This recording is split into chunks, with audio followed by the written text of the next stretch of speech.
Liabilities of an auditor. ഒരു ഓഡിറ്ററിൻ്റെ ലയബിലിറ്റീനെ മെയിനായിട്ട് 5ആയിട്ടാണ് divide ചെയ്തിട്ടുള്ളത്. Civil liability, criminal liability, companies act പ്രകാരമുള്ള ലയബിലിറ്റീസ്, ഇൻകം ടാക്സ് ആക്ട് പ്രകാരമുള്ള ലയബിലിറ്റീസ്, തേർഡ് പാർട്ടി ലയബിലിറ്റി. ഇങ്ങനെ 5 രീതിയിലാണ് ലയബിലിറ്റീസിനെ ഡിവൈഡ് ചെയ്തിട്ടുള്ളത്. ഇനി ഇതിൻ്റെ അകത്ത് ഓരോന്നിൻ്റെയും അണ്ടറിൽ വേറെയും പല കാര്യങ്ങൾ വരുന്നുണ്ട്. അപ്പോൾ അതൊക്കെ നമുക്കിനി ഡീറ്റെയിൽ ആയിട്ട് നോക്കാം. അപ്പോൾ ഓർത്ത് വെക്കുക, മെയിനായിട്ട് 5 രീതിയിലാണ് ക്ലാസിഫൈ ചെയ്തിട്ടുള്ളത്. പിന്നെ നമുക്ക് ഒന്നാമത്തെ ലയബിലിറ്റി എന്താണെന്നുള്ളത് ചർച്ച ചെയ്യാം. ഫസ്റ്റ് ലയബിലിറ്റി ആണ് civil liability. Liabilities of an auditor to pay damages are known as civil liability. എന്താ പറയുന്നത് അതിൽ? സിവിൽ ലയബിലിറ്റി നിങ്ങൾ കേട്ടിട്ടുണ്ടാവും സിവിൽ കേസസ് എന്ന്. അപ്പം അതിൻ്റെ അർത്ഥം എന്താണ്? ഡാമേജസ് കൊടുക്കേണ്ടി വരുവാണെങ്കിൽ, ഏതെങ്കിലും തരത്തിലുള്ള ഡാമേജസും കാര്യങ്ങളും പേ ചെയ്യേണ്ടി വന്നിട്ടുണ്ടെങ്കിൽ അതിന് ഉള്ളതാണ് സിവിൽ കൊണ്ട് ഉദ്ദേശിക്കുന്നത്.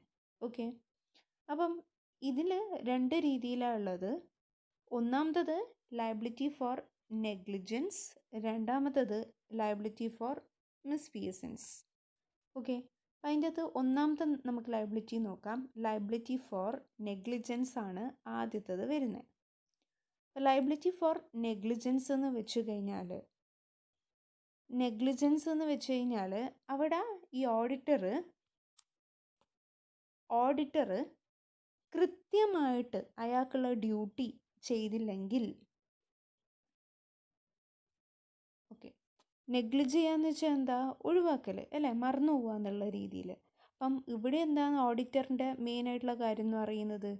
ഓഡിറ്റർ എന്തിനാ കമ്പനിയിൽ അപ്പോയിൻറ്റ് ചെയ്തിട്ടുള്ള ഓഡിറ്റിംഗ് വർക്ക് എന്ന് പറഞ്ഞാൽ അയാൾ ഡ്യൂട്ടി ചെയ്യൽ. അപ്പം അയാളുടെ ഡ്യൂട്ടി ശരിയായ രീതിയിൽ ചെയ്യുന്നില്ലെങ്കിൽ അതിനെയാണ് ലയബിലിറ്റി ഫോർ നെഗ്ലിജൻസ് കൊണ്ട് ഉദ്ദേശിക്കുന്നത്. ഈ ഓഡിറ്റർ എന്ന് വെച്ച് കഴിഞ്ഞാൽ നമുക്കറിയാം, he is the agent of the share holders. ഇയാൾ എന്ത് ചെയ്യണം? അയാളുടെ ഡ്യൂട്ടി, പ്രൊഫഷണൽ ഡ്യൂട്ടി അയാൾക്ക് കൊടുത്തിട്ടുണ്ട്. ആ പ്രൊഫഷണൽ ഡ്യൂട്ടി അയാൾ എന്ത് ചെയ്യണം? കൃത്യമായിട്ട് ചെയ്തിരിക്കണം അല്ലേ? അപ്പോൾ ഇയാൾ നിയമിച്ചിരിക്കുന്നത് കമ്പനീൻ്റെ വെരിഫിക്കേഷൻ, അക്കൗണ്ട്സിനും കാര്യങ്ങളെല്ലാം ഓഡിറ്റിങ്ങും വെരിഫിക്കേഷൻ കാര്യങ്ങളൊക്കെ ചെയ്യാൻ വേണ്ടിയിട്ടാണ്. ഇയാൾ ഷെയർ ഹോൾഡേഴ്സിൻ്റെ ഏജൻ്റായിട്ട് വർക്ക് ചെയ്യുന്ന ആൾക്കാരാണ്. അപ്പോൾ അയാൾ എന്ത് ചെയ്യണം? അയാളെ ഡ്യൂട്ടി, പ്രൊഫഷണൽ ഡ്യൂട്ടി കൃത്യമായിട്ട് ചെയ്തിരിക്കണം. With the care and the skill അല്ലേ? അയാളെ ഡ്യൂട്ടി കുറച്ച് എഫേർട്ട് എടുത്തതിന് അയാൾ എന്ത് ചെയ്യണം? കൃത്യമായിട്ട് ചെയ്തിരിക്കണം. അപ്പം അതുകൊണ്ടാണ് എന്ത് പറയുന്നത്? ലയബിലിറ്റി ഫോർ നെഗ്ലിജൻസ് ഉണ്ട് എന്നുള്ളത്. അപ്പോൾ ഓഡിറ്റർ അങ്ങനെ കൃത്യമായിട്ട് ചെയ്തിട്ടില്ലെങ്കിൽ, അല്ലെങ്കിൽ അയാൾ കെയർ കൊടുക്കാണ്ട് ഒന്ന് ജസ്റ്റ് ഓടിച്ചു വിടുക മാത്രം ചെയ്തിട്ടുണ്ടെങ്കിൽ, അങ്ങനെയാണെങ്കിൽ he will be liable for the loss. ഇപ്പോൾ ക്ലയൻറ്റിന് എന്തെങ്കിലും ലോസ് വന്നിട്ടുണ്ടെങ്കിൽ, അല്ല ഷെയർ ഹോൾഡേഴ്സിന് എന്തെങ്കിലും ലോസും കാര്യങ്ങളൊക്കെ ഈ ഓഡിറ്റർ കാരണം ഓഡിറ്റിംഗ് വർക്ക് നേർക്ക് നോക്കായിട്ട് വന്നിട്ടുണ്ടെങ്കിൽ ഈ വിൽ ബി ലയബിൾ. അതാണ് അവിടെ പറഞ്ഞത് ലയബിലിറ്റി ഫോർ നെഗ്ലിജൻസ്. അപ്പം ഓഡിറ്ററുടെ ഡ്യൂട്ടി അയാൾ കൃത്യമായിട്ട് ചെയ്തിരിക്കണം, ഇല്ലെങ്കിൽ അയാൾ എന്തായിരിക്കും? ലയബിളായിരിക്കും എന്ന് പറഞ്ഞത്. രണ്ടാമത്തത് നോക്കാം, ലയബിലിറ്റി ഫോർ മിസ്ഫിയസൻസ്. മിസ്ഫിയസൻസ് എന്ന് വെച്ച് കഴിഞ്ഞാൽ breach of trust. Breach of trust എന്ന് വെച്ചാൽ എന്താ? വിശ്വാസം തെറ്റിക്കൽ അല്ലെ സത്യസന്ധതയോടെ ജോലി ചെയ്യാത്തതിനെയാണ് എന്ത് പറയുന്നത്? ബ്രീച്ച് ഓഫ് ട്രസ്റ്റ് എന്ന് പറയുന്നത്. ഈ ഓഡിറ്റർ എന്ത് ചെയ്യുന്നുണ്ട്? അയാൾ ഡ്യൂട്ടി കൃത്യമായിട്ട് ചെയ്യുന്നില്ല. അതുപോലെ തന്നെ അയാൾ റോങ്ഫുള്ളായിട്ടാണ് അയാളെ കാര്യങ്ങളൊക്കെ, പെർഫോമൻസും കാര്യങ്ങളൊക്കെ ചെയ്യുന്നത്. അങ്ങനെ വരുമ്പോൾ ആണ് ഈ ലയബിലിറ്റി ഫോർ മിസ്ഫിയസൻസ് വരുന്നത്. അപ്പോൾ മിസ്ഫിയസൻസ് എന്ന് വെച്ചാൽ എന്താ? Misfeasance means breach of trust. അപ്പോൾ ഒരു ഓഡിറ്റർ കറക്റ്റായിട്ട് കാര്യങ്ങളൊന്നും ചെയ്യുന്നില്ലെങ്കിൽ, if an auditor does something wrongfully in the performance of his duties resulting in a financial loss to the company. ഈ ഓഡിറ്റർ അയാളെ വർക്ക് കറക്റ്റായിട്ട് ചെയ്യുന്നുമില്ല, അതുപോലെ തന്നെ കമ്പനിക്ക് സംബന്ധിച്ച് അതെന്ത് ചെയ്തു? ഫിനാൻഷ്യൽ ലോസിലോട്ടേക്ക് പോയി. അപ്പം അങ്ങനെ വരുന്ന കേസിനെയാണ് ലയബിലിറ്റി ഫോർ മിസ്ഫിയസൻസ് എന്ന് പറയുന്നത്. ഓക്കെ, അപ്പോൾ ലയബിലിറ്റി ഫോർ മിസ്ഫിയസൻസ് എന്ന് വെച്ചാൽ ബ്രീച്ച് ഓഫ് ട്രസ്റ്റ് എന്നാണ് അതിൻ്റെ മീനിങ്. അപ്പോൾ ഓഡിറ്റർ അയാളുടെ ഡ്യൂട്ടി കാര്യങ്ങളെല്ലാം റോങ് ആയിട്ടാണ് ചെയ്യുന്നത്. അത് വിൽഫുള്ളി അറിഞ്ഞുകൊണ്ടാണ് ചേട്ടാ.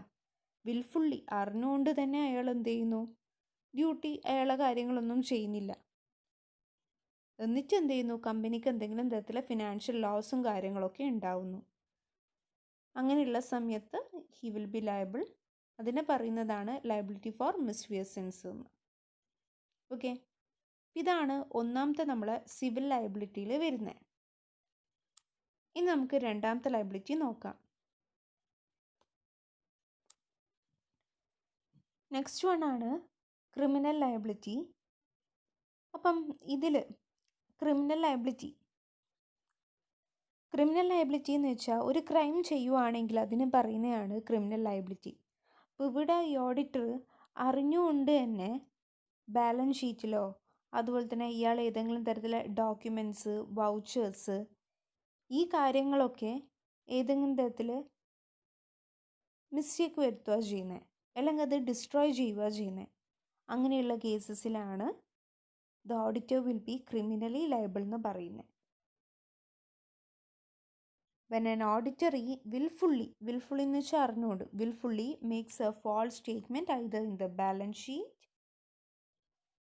or any other documents, destroy any voucher documents, he will be criminally liable. അപ്പം എങ്ങനെയാണ് ക്രിമിനൽ ലയബിലിറ്റി വരുന്നത്?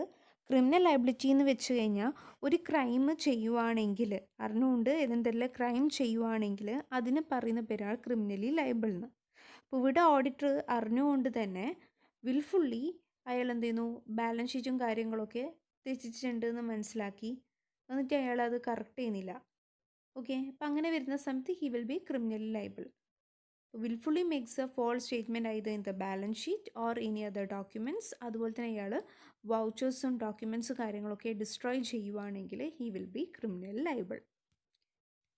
ഇനി നമുക്ക് അടുത്തത് നോക്കാം. തേർഡ് വൺ ആണ് liabilities under the companies act. ഈ കമ്പനീസ് ആക്ട് പ്രകാരം രണ്ടായിട്ട് അവിടെ ഡിവൈഡ് ചെയ്തിട്ടുണ്ട്. ഒന്നാമത്തതാണ് liability for misstatements in the prospectus. Misstatements in the prospectus. അപ്പോൾ എന്താണ് ഈ പ്രോസ്പെക്ടസ് എന്ന് വെച്ച് കഴിഞ്ഞാൽ? പ്രോസ്പെക്ടസ് എന്ന് വെച്ച് കഴിഞ്ഞാൽ നമുക്കറിയാം, ഒരു കമ്പനിയും അതുപോലെ തന്നെ പബ്ലിക്കുമായിട്ട് ഒരു കണക്ഷൻ ലിങ്ക് കൊടുക്കുന്ന ഒരു കാര്യം ഈ പ്രോസ്പെക്ടേഴ്സ് എന്ന് പറയുന്നത് അല്ലേ. ഷെയർസിനും കാര്യങ്ങളൊക്കെ ഇൻവിറ്റേഷൻ വിളിക്കുന്നതിനെയാണ് നമ്മൾ പ്രോസ്പെക്ടേഴ്സ് എന്ന് പറയുന്നത്. പബ്ലിക്കിൽ നിന്ന് ഇൻവിറ്റേഷൻ വിളിക്കുന്നതിനെയാണ് പ്രോസ്പെക്ടേഴ്സ് എന്ന് പറയുന്നത്. ഈ പ്രോസ്പെക്ടേഴ്സ് നമ്മളെപ്പോഴും കൊടുക്കുമ്പം അതിലെല്ലാ കാര്യങ്ങളും ട്രൂ സ്റ്റേറ്റ്മെൻറ്റ്സ് ആയിരിക്കണം. അപ്പം അത് ട്രൂ സ്റ്റേറ്റ്മെൻറ്റ്സ് അല്ല, അൺട്രൂ ആയിട്ടുള്ള പ്രോസ്പെക്ടേഴ്സും കാര്യമാണ് വരുന്നതെങ്കിൽ the auditor will be liable. അപ്പം ഷെയർസും ഡിബഞ്ചേഴ്സിനെ കുറിച്ചെല്ലാം തെറ്റായിട്ടുള്ള കാര്യങ്ങളാണ് ആ പ്രോസ്പെക്ടേഴ്സിൽ കൊടുത്തിട്ടുള്ളത്. അതുപോലെ തന്നെ എന്നിട്ട് ആ ഓഡിറ്റർ അതിൻ്റെ താഴെ എന്ത് ചെയ്തു, പ്രോസ്പെക്ടേഴ്സിൻ്റെ അവിടെ അയാൾ ഓതറൈസേഷൻ സൈനും ചെയ്തു. അങ്ങനെയാണെങ്കിൽ the auditor will be liable to compensate for the loss suffered by the shareholders. അപ്പം ഷെയർസും ഡിബഞ്ചേഴ്സും കാര്യങ്ങളൊക്കെ അതൊക്കെ വാങ്ങുന്ന ആൾക്കാരുണ്ടാവും കമ്പനീൻ്റെ അല്ലേ. അപ്പോൾ അവരൊക്കെ ഈ പ്രോസ്പെക്ടേഴ്സും കാര്യങ്ങളൊക്കെ നോക്കുന്നുണ്ടാവും. അപ്പോൾ അതിൽ അൺട്രൂ ആയിട്ടുള്ള സ്റ്റേറ്റ്മെൻറ്റ്സും കാര്യം കൊടുത്തതെങ്കിൽ ഈ ഓഡിറ്റർ എന്തായിരിക്കും, പിന്നീട് ലയബിൾ ആയിരിക്കും. ഓഡിറ്റർ അതിൻ്റെ അകത്ത് സൈൻ ചെയ്യുന്നുണ്ടാവും പ്രോസ്പെക്ടേഴ്സിൽ. ഓക്കെ, അപ്പോൾ അതാണ് misstatements in the prospectus എന്ന് പറയുന്നത്. നെക്സ്റ്റ് ബി ആണ്. അതിലെന്താ പറയുന്നത്? Criminal liability of auditor under the companies act. Criminal liabilities of an auditor under the companies act. ഇതിൽ 5 എണ്ണം കൊടുത്തിട്ടുള്ളത്. നമുക്ക് ഓരോന്ന് നോക്കാം. ആദ്യത്തേത് failure to return property, books or papers. അപ്പോൾ അതിൽ പറയുന്നത് എന്താണെന്ന് വെച്ചാൽ, ഒന്നാമത്തെ failure to return property, books of papers. ഇപ്പോൾ കമ്പനി വൈൻഡിങ് അപ്പ് ചെയ്യുന്ന സമയത്ത് ഓഡിറ്റർ എന്ത് ചെയ്യണം, എല്ലാ തരത്തിലും അയാളെ കൈമിലുള്ള ബുക്സും പേപ്പേഴ്സും കാര്യങ്ങളൊക്കെ കോർട്ടിന് ഹാൻഡ് ഓവർ ചെയ്തിരിക്കണം. ഓക്കെ, അപ്പോൾ ഒന്നും കൂടി പറയാം. കമ്പനി വൈൻഡിങ് അപ്പ് ചെയ്യുമ്പം ഓഡിറ്റർ എന്ത് ചെയ്യുന്നത് വെച്ചാൽ ബുക്സും പേപ്പേഴ്സും കോർട്ടിൽ എന്ത് ചെയ്യണം, അയാളെ കൈമിലുള്ള രേഖകളൊക്കെ കോർട്ടിൽ എന്ത് ചെയ്യണം, ഹാൻഡ് ഓവർ ചെയ്തിരിക്കണം. അങ്ങനെ ചെയ്തിട്ടില്ലെങ്കിൽ ഈ വിൽ ബി ക്രിമിനലി ലയബിൾ. അതാണ് പറഞ്ഞിട്ടുള്ളത്. ഓക്കെ, അപ്പം ബുക്സും പേപ്പേഴ്സും കാര്യങ്ങളൊക്കെ റിട്ടേൺ ചെയ്തിരിക്കണം കോർട്ടിന്. അങ്ങനെ ചെയ്തിട്ടില്ലെങ്കിൽ he will be criminally liable. ഇനി രണ്ടാമത്തെ എന്താ പറയുന്നത്? Failure to assess investigation. അത് നമ്മൾ മുമ്പ് പറഞ്ഞ കാര്യമാണ്. ഈ സെൻട്രൽ ഗവൺമെൻറ് എന്ത് ചെയ്യുന്നു, ഇൻവെസ്റ്റിഗേഷന് വേണ്ടിയിട്ട് ഇൻവെസ്റ്റിഗേറ്ററെ അപ്പോയിൻ്റ് ചെയ്യും കമ്പനിയിൽ. അങ്ങനെ വരുന്ന സമയത്ത് ഈ ഇൻവെസ്റ്റിഗേറ്റർ ഓഡിറ്റർക്ക് എന്തെങ്കിലും കാര്യങ്ങൾ ചോദിച്ചിട്ടുണ്ടെങ്കിൽ, അല്ലെങ്കിൽ ഓഡിറ്റർക്കാണ് ഈ ഇൻവെസ്റ്റിഗേറ്റർ പലതും എക്സ്പ്ലനേഷനും കാര്യങ്ങളൊക്കെ ആവശ്യപ്പെടുന്നതും ബുക്സും കാര്യങ്ങളൊക്കെ ചോദിക്കുന്നത് ഈ ഓഡിറ്ററുടെ ആയിരിക്കും. അപ്പോൾ ഓഡിറ്റർ ഡ്യൂട്ടിയാണ് ഈ ഇൻവെസ്റ്റിഗേറ്റർ കൂടെ നിന്നിട്ട് എല്ലാ കാര്യങ്ങളും ചെയ്തു കൊടുക്കുക എന്നുള്ളത്. ഓഡിറ്റർ എന്ത് ചെയ്യണം, ഈ ഇൻവെസ്റ്ററെ അസിസ്റ്റ് ചെയ്തിരിക്കണം. അസിസ്റ്റ് ചെയ്തിട്ടില്ലെങ്കിൽ he will be criminally liable. Okay. ഇനി മൂന്നാമത്തത് എന്താ, failure to assist prosecution of guilty officers. അതിലെന്താ പറയുന്നതെന്ന് വെച്ചാൽ, ഇപ്പോൾ പ്രോസിക്യൂഷൻ്റെ ടൈമിൽ കോടതിയിൽ വെച്ചിട്ട് എന്തെങ്കിലും കാര്യം ഇൻവെസ്റ്റിഗേറ്റർ പറയുവാണെങ്കിൽ ആ സമയത്ത് എന്ത് ചെയ്യണം, ഈ ഓഡിറ്റർ എന്ത് ചെയ്യണം, ഈ ഇൻവെസ്റ്റിഗേറ്റർ കൂടെ നിന്നിട്ട് അതിന് ഉത്തരമെല്ലാം കൊടുത്തിരിക്കണം. ഇല്ലെങ്കിൽ എന്തായിരിക്കും, he will be criminally liable എന്നാണ് പറഞ്ഞത്. ഓക്കെ. അടുത്തത് നാലാമത്തത്, പെനാൽറ്റി ഫോർ ഫാൽസിഫിക്കേഷൻ ഓഫ് ബുക്സ്. എന്താ ഫാൽസിഫിക്കേഷൻ എന്ന് വെച്ചാൽ, ഫാൾസിഫിക്കേഷൻ എന്ന് വെച്ച് കഴിഞ്ഞാൽ എന്തെങ്കിലും തെറ്റായിട്ട് കാര്യങ്ങൾ, അതായത് ഇല്ലാത്ത ബുക്ക് ഉണ്ടാക്കുന്നതും അല്ലെങ്കിൽ ബുക്കിൽ എന്തെങ്കിലും തിരുമറി നടത്തിക്കെല്ലാം കാണിക്കുന്നതിനെയാണ് എന്ത് പറയുന്നത്, ഫാൾസിഫിക്കേഷൻ ഓഫ് ബുക്സ് എന്ന്. അപ്പം അങ്ങനെ ചെയ്യുവാണെങ്കിൽ ക്രിമിനൽ ലയബിലിറ്റി പ്രകാരം പെനാൽറ്റിയും കാര്യങ്ങളൊക്കെ ഈ ഓഡിറ്റർക്കെതിരെ വരുന്നതാണ്. ഇനി ലാസ്റ്റത്തത് വരുന്നത് penalty for deliberate act of commission or omission.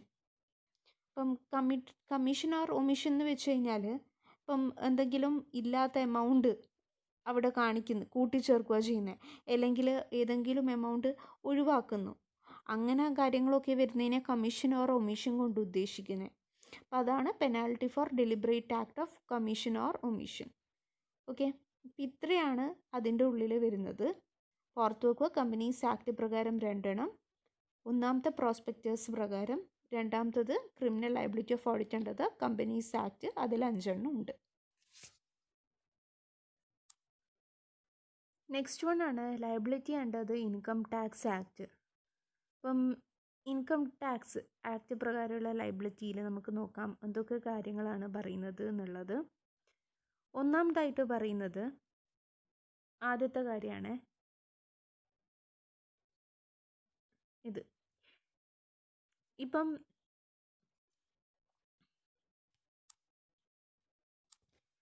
Income tax ചെയ്യുന്ന സമയത്ത് നമ്മളൊരു വ്യക്തിയെ എന്തെങ്കിലും തരത്തിലെ കള്ളത്തരം ചെയ്യാൻ വേണ്ടിയിട്ട് ഇൻഫ്ലുവൻസ് ചെയ്യുകയാണെന്ന് വിചാരിച്ചോ. ഒന്നും കൂടി പറയാം, ഇൻകം ടാക്സ് ചെയ്യുന്ന സമയത്ത് നമ്മളൊരു പേഴ്സണെ, ഒരു വ്യക്തിയെ നമ്മൾ അതിൻ്റെ അകത്ത് എന്തെങ്കിലും തരത്തിലെ കള്ളത്തരം ചെയ്യാൻ വേണ്ടിയിട്ട് അയാളെ ഇൻഫ്ലുവൻസ് ചെയ്യാമെന്ന് വിചാരിക്കുക. ഓക്കെ. അതായത് ഫോൾസ് അക്കൗണ്ട് കാണിക്കാനോ അല്ലെങ്കിൽ ഫോൾസ് സ്റ്റേറ്റ്മെൻറ്റ്സ് കാണിക്കാനോ, അങ്ങനെ ഏതെങ്കിലും തരത്തിൽ ഇൻകം ടാക്സിൽ കള്ളത്തരം ചെയ്യാൻ വേണ്ടിയിട്ട്. അതെന്തിനാ ഈ കള്ളത്തരം ചെയ്യുന്നത്, നമ്മളെ കമ്പനിക്ക് എന്തെങ്കിലും തരത്തിൽ ലാഭം ഉണ്ടാക്കേണ്ടിയിട്ടാണ് അങ്ങനെ ഈ ഫോൾസ് അക്കൗണ്ട്സും ഫോൾസ് സ്റ്റേറ്റ്മെൻറ്റ്സും ഒക്കെ കാണിക്കാൻ വേണ്ടിയിട്ട് പറയുന്നത്. അങ്ങനെയാണെങ്കിൽ ഈ ഓഡിറ്റർക്കും എന്തുണ്ട്, അതിനുള്ള ലയബിലിറ്റി ഉണ്ട് എന്നാണ് പറയുന്നത്. ഓക്കെ. കാരണം ഈ ഓഡിറ്റർ ഇങ്ങനെ വരുന്ന ഇൻകം ടാക്സ് എല്ലാം ചെയ്ത് കഴിഞ്ഞിട്ടുള്ള സ്റ്റേറ്റ്മെൻറ്റ്സും കാര്യങ്ങളൊക്കെ ഇയാളും ചെക്ക് ചെയ്യണം. അപ്പം അങ്ങനത്തെ റോങ് ആയിട്ടുള്ള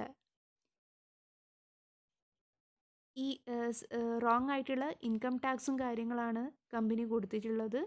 അതുപോലെ തന്നെ എന്നിട്ട് ഇതിൻ്റെ കാര്യങ്ങൾ ഈ ഓഡിറ്റർ എന്ത് ചെയ്യുന്നു, സർട്ടിഫൈ ചെയ്തു. അങ്ങനെ റോങ് സർട്ടിഫിക്കറ്റ് ആണ് ഈ ഓഡിറ്റർ കൊടുത്തതെങ്കിൽ he will be also liable. Okay. അപ്പം അങ്ങനെയാണെങ്കിൽ ഈ ഓഡിറ്റർക്ക് എന്തുണ്ടാകും, ഫൈന് കിട്ടും. അതുപോലെ തന്നെ ഇയാൾക്ക് ഇംപ്രസൺമെൻറ്റും ഉണ്ട്.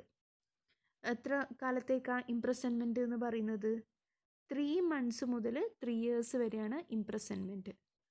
ഓക്കെ. അപ്പോൾ ഒന്നും കൂടി ഞാൻ പറയാം കാര്യം. ഒന്നാമത്തതിൽ എന്താ പറയുന്നത്, ഇപ്പം ഒരു ഇൻകം ടാക്സിന് വെരിഫിക്കേഷന് വേണ്ടിയിട്ട് കമ്പനിയിൽ വരുന്ന ആ പെർട്ടിക്കുലർ പേഴ്സൺ, അയാളെ നമ്മൾ എന്ത് ചെയ്യുന്നു, ഇൻഫ്ലുവൻസ് ചെയ്യുക ചെയ്യുന്നത്. കമ്പനി എന്തെങ്കിലും കമ്പനിക്ക് ലാഭം ഉണ്ടാക്കാൻ വേണ്ടിയിട്ട് ആ പേഴ്സണെ ഇൻഫ്ലുവൻസ് ചെയ്യുന്നത്.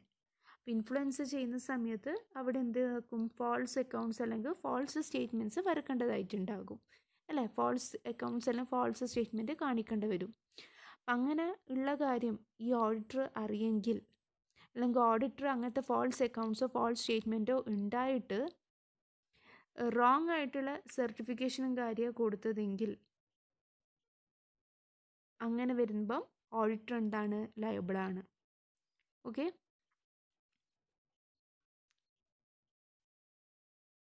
എന്താണ് അയാളെ ലയബിലിറ്റി എന്ന് പറയുന്നത്? ഫൈൻ ഉണ്ടാവും, അതുപോലെ തന്നെ ഇംപ്രസ്മെൻറ്റും. ഇംപ്രസ്മെൻ്റ് കാലാവധി എന്ന് പറയുന്നത് 3 months മുതൽ 3 years വരെയാണ് കാലാവധി. ഇതാണ് ഒന്നാമത്തെ കേസ്. ഇനി രണ്ടാമത്തത് നോക്കാം. ഒരു ഓഡിറ്റർക്ക് ഒരു കമ്പനീൻ്റെ റെപ്രസെൻറ്റേറ്റീവായിട്ട് അപ്പിയർ ചെയ്യാൻ വേണ്ടിയിട്ട് സാധിക്കും. ഇപ്പോൾ ഒരു ഇൻകം ടാക്സ് അതോറിറ്റി ഒരു കമ്പനീൻ്റെ റെപ്രസെൻറ്റേറ്റീവിനെ ചോദിക്കുവാണെങ്കിൽ ഈ ഓഡിറ്റർ എന്ന് പറയുന്നത് ആരാ? ചാർട്ടേഡ് അക്കൗണ്ടൻ്റ് അല്ലേ, ഒരു CA കാരനായിരിക്കുമല്ലോ ഓഡിറ്റർ. ഈ CA കാരൻ എന്ത് ചെയ്യാം? ഈ ഇൻകം ടാക്സ് അതോറിറ്റിയുടെ മുമ്പിൽ ഈ കമ്പനീൻ്റെ റെപ്രസെൻറ്റേറ്റീവായിട്ട് എന്ത് ചെയ്യാം? ആക്ട് ചെയ്യാം. ഓക്കെ, അപ്പം അങ്ങനെ ആക്ട് ചെയ്യുന്ന സമയത്ത് പിന്നീട് എന്തെങ്കിലും തെറ്റ് ഈ ഇൻകം ടാക്സ് അതോറിറ്റി കണ്ടുപിടിച്ചിട്ടുണ്ടെങ്കിൽ ഈ CA കാരന് പിന്നീട് എന്താവാൻ വേണ്ടിയിട്ട് പറ്റില്ല? ഓഡിറ്ററായിട്ട് ആക്ട് ചെയ്യാൻ വേണ്ടിയിട്ട് പറ്റില്ല. He will B disqualified. അപ്പോൾ അതാണ് ആ രണ്ടാമത്തെ പോയിന്റിൽ പറയുന്നത്. അപ്പോൾ ഒന്നും കൂടി പറയാം. ഒരു ഇൻകം ടാക്സ് അതോറിറ്റി പല കേസസിലും കമ്പനിയുടെ റെപ്രസെൻറ്റേറ്റീവിനെ ചോദിക്കുന്നുണ്ടാവും. ആരെങ്കിലും ഒരാൾ എന്ത് ചെയ്യണം? റെപ്രസെൻറ്റേറ്റീവായിട്ട് പിന്നെ കമ്പനീൻ്റെ റെപ്രസെൻറ്റേറ്റീവായിട്ട് കാണിക്കേണ്ടി വരും. അപ്പോൾ ആ സമയത്ത് ഈ ഓഡിറ്ററാണ് വരുന്നതെങ്കിൽ ഈ ഓഡിറ്റർക്കും എന്ത് ചെയ്യാം? റെപ്രസെൻറ്റേറ്റീവായിട്ട് വരാം. ഇയാൾ എന്ത് ചെയ്യും? ഒരു CA കാരനായിരിക്കും അല്ലേ. അപ്പം പിന്നീട് എന്തെങ്കിലും തെറ്റ് ഈ ഇൻകം ടാക്സ് അതോറിറ്റി കണ്ടുപിടിച്ചിട്ടുണ്ടെങ്കിൽ, കമ്പനീൻ്റെ എന്തെങ്കിലും തെറ്റ് ഇൻകം ടാക്സ് അതോറിറ്റി കണ്ടുപിടിച്ചിട്ടുണ്ടെങ്കിൽ ഓഡിറ്റർ അതിന് ലയബിളായിരിക്കും. അപ്പം അങ്ങനെയാണെങ്കിൽ അയാൾക്ക് പിന്നെ ഓഡിറ്റർ എന്ന് പറയുന്ന ഒരു സ്ഥാനം വഹിക്കാൻ വേണ്ടിയിട്ട് ബുദ്ധിമുട്ടായിരിക്കും. He will B disqualified. അപ്പോൾ അതാ രണ്ടാമത്തെ പോയിന്റിൽ പറയുന്നത്.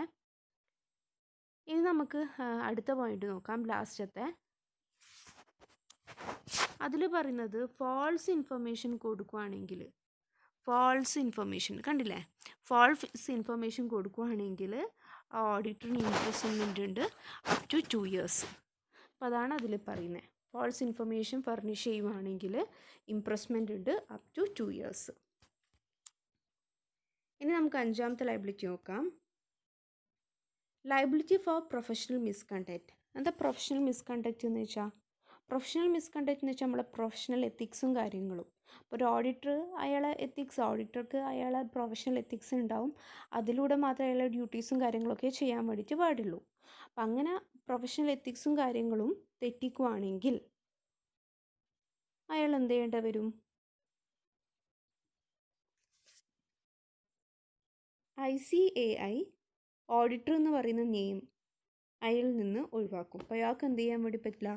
ഓഡിറ്ററായിട്ട് പോകാൻ വേണ്ടിയിട്ട്, ജോലി ചെയ്യാൻ വേണ്ടിയിട്ട് സാധിക്കില്ല. എത്രയാണ് അതിൻ്റെ ടേം എന്ന് പറയുന്നത്? 5 years. ഓക്കെ, അപ്പോൾ ICAI എന്ത് ചെയ്യുന്നു? ഈ ഓഡിറ്റർക്ക് 5 കൊല്ലത്തേക്ക് ഓഡിറ്റർ എന്ന് പറഞ്ഞ ജോലി ചെയ്യാൻ വേണ്ടിയിട്ട് കൊടുക്കില്ല. അവർ ആ ഡ്യൂട്ടിയിൽ നിന്ന് അയാളെ റിമൂവ് ചെയ്യും. ഓഡിറ്റർക്ക് 5 കൊല്ലത്തേക്ക് ICAI പ്രകാരം ഡ്യൂട്ടി ചെയ്യാൻ വേണ്ടിയിട്ട് അനുവദിക്കില്ല. ഓഡിറ്റർ എന്ന് പറയുന്ന ഒരു സ്ഥാനം 5 കൊല്ലത്തേക്ക് നിഷേധിക്കുക ചെയ്യുന്നത്. ഓക്കെ, അപ്പോൾ അതാണ് ലയബിലിറ്റി ഫോർ പ്രൊഫഷണൽ മിസ്കണ്ടക്റ്റ്. ലാസ്റ്റത്തത് ലയബിലിറ്റി ടുവേർഡ്സ് തേർഡ് പാർട്ടീസ്. അപ്പോൾ ലയബിലിറ്റി ടുവേർഡ്സ് തേർഡ് പാർട്ടീസിൽ എന്താ ഈ തേർഡ് പാർട്ടി എന്ന് പറയുന്നത്?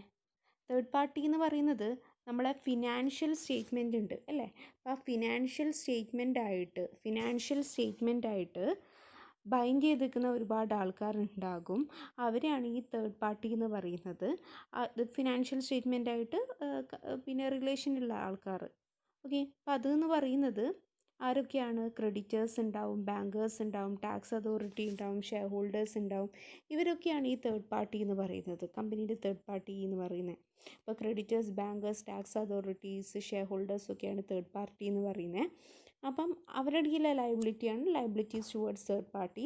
ഒന്നാമത്തെ ലയബിലിറ്റി എന്ന് പറയുന്നത് ലയബിലിറ്റി ഫോർ നെഗ്ലിജൻസ് ആണ്. രണ്ടാമത്തെ ലയബിലിറ്റി ഫോർ ഫ്രോഡും. ലയബിലിറ്റി ഫോർ നെഗ്ലിജൻസ് ആണെങ്കിൽ ഓഡിറ്റർ ലയബിൾ അല്ല. കോടതി പറയുന്നത് ഓഡിറ്റർ ഇസ് നോട്ട് ലയബിൾ എന്നാണ്. നേരെ മറിച്ച് ലയബിലിറ്റി ഫോർ ഫ്രോഡ് ആണെങ്കിൽ auditor will be liable. Okay, ഇതാണ് അവിടെ പറയുന്നത്. അപ്പോൾ ലയബിലിറ്റി ഫോർ നെഗ്ലിജൻസ് ആണെങ്കിൽ it has been held in the court that auditor is not liable. Where has fraud ആണെങ്കിൽ ദ ഓഡിറ്റർ ഇസ് ലയബിൾ. ഇത്രയാണ് ഇതിൽ പറയുന്നത്.